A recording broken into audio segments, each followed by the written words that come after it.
Bonjour, David Chéroux, instructeur, deuxième dan de Krav Maga à Bordeaux. Il s'est fait agresser dans une station-service, il s'est fait littéralement tabasser par un agresseur et personne n'a bougé. On en parle tout de suite.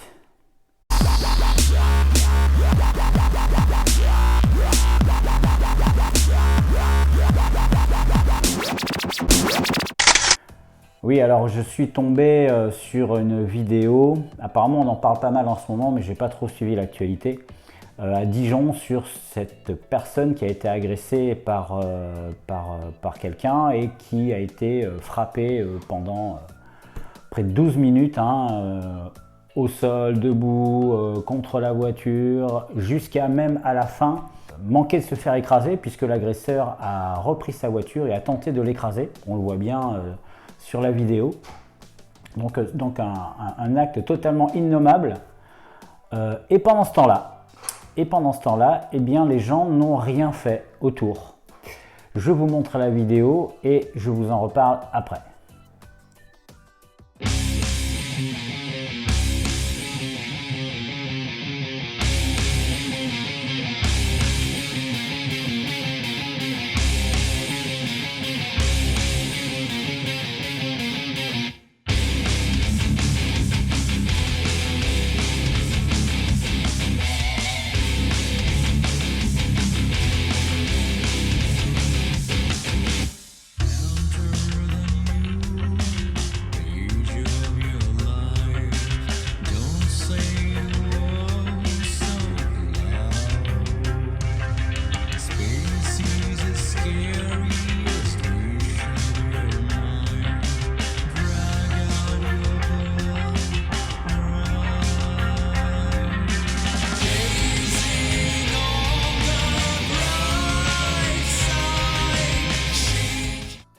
Donc vous voyez bien, à un moment donné, alors ils s'empoignent, ils se battent, vous voyez bien qu'à la fin, à un moment donné, il reprend sa voiture et il tente de l'écraser. Alors heureusement, il a pu esquiver la voiture.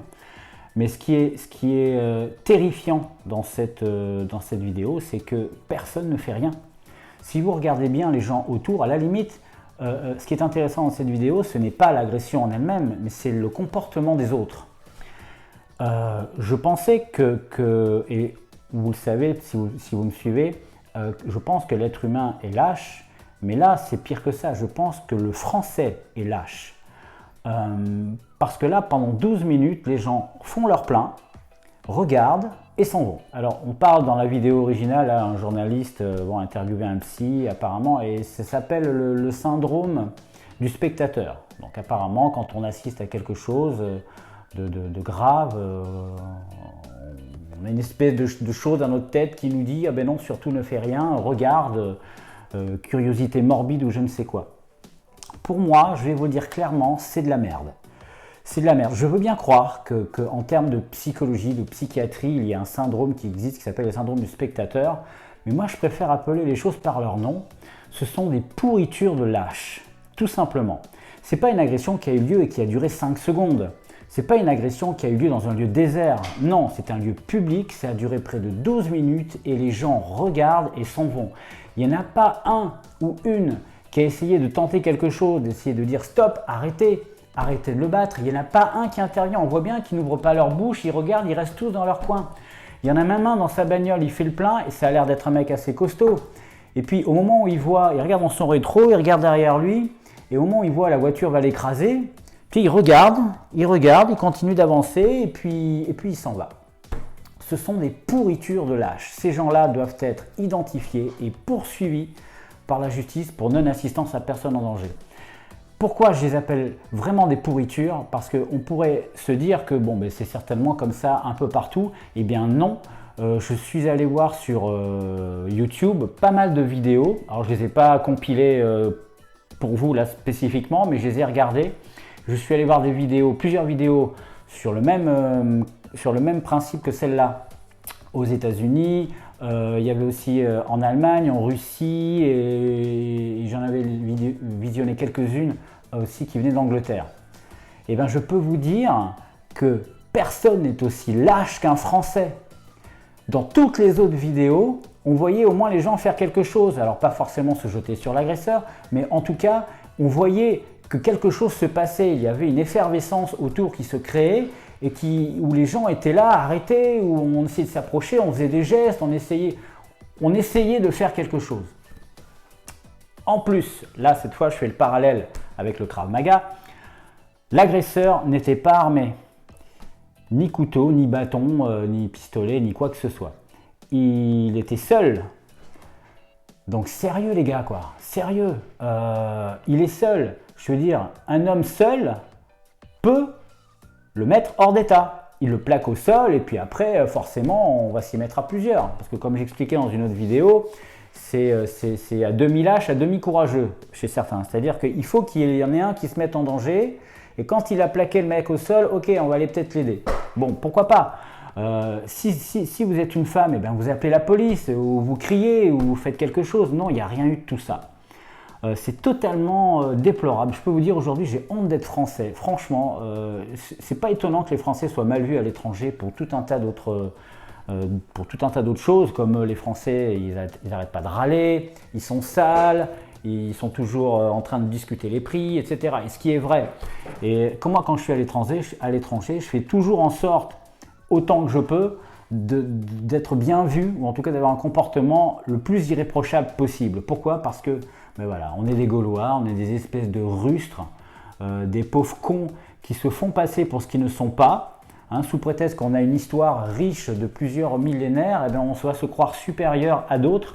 Eh bien je pense qu'il y a des domaines où on est peut-être supérieur à d'autres, mais je pense qu'il y a certains domaines, et notamment les plus importants, c'est-à-dire le code moral, ou simplement la simple faculté d'être humain, où là beaucoup d'autres peuples sont au-dessus de nous. Pour moi c'est un coup de gueule, hein, je pousse clairement un coup de gueule. C'est pas la première vidéo que je montre où on voit la lâcheté des gens. Mais là, c'en est une représentation parfaite où on voit simplement que les gens sont lâches. Ces gens-là, il faudrait les enfermer, il faudrait leur faire comprendre clairement. On les fout en prison pendant 30 jours et puis on leur fait comprendre que ce qu'ils ont fait, c'est inadmissible. Ça n'est pas digne d'un être humain intelligent. Voilà, j'ai vraiment rien d'autre à dire. Ça m'a outré. Et à leur place... Alors c'est vrai, quelqu'un m'a demandé l'autre jour, pour un cas un peu similaire, mais t'aurais fait quoi toi? Franchement, je ne sais pas. Je ne sais pas, mais ce que je sais, c'est que j'aurais fait quelque chose. Tout dépend du contexte, tout dépend de est-ce qu'il est possible de faire quelque chose, tout dépend de voilà. Mais j'aurais fait quelque chose. À mon tout petit niveau, j'aurais fait quelque chose. Je sais pas, là dans un cas comme celui-là, on met quoi? Ben, on met sa bagnole en travers ou le type, on lui saute dessus. On lui saute dessus, on l'attrape, il va tomber, il est tout seul. Il est tout seul. La victime qui, fort heureusement, n'a pas pris de coup, on va dire, fatal, ou en tout cas n'a pas été gravement touchée, la victime était encore valide et consciente. Donc elle vous aurait aidé, forcément, elle ne se serait pas mise dans un coin. Il a tenté de se défendre, mais il ne pouvait pas, l'autre était trop fort. Mais si on vient lui porter secours, eh ben, il va vous porter assistance lui aussi. Donc il n'y avait aucune raison qu'on ne puisse pas bloquer et immobiliser cette personne jusqu'à l'arrivée de la police. Voilà. Perso, je suis dégoûté de voir ce genre de choses. Je suis français, et ben ouais, aujourd'hui, ben non. Ben non. Aujourd'hui, j'ai pas envie d'être français. Non, pas avec un état d'esprit comme celui-là. C'est une attitude pourrie, tout simplement.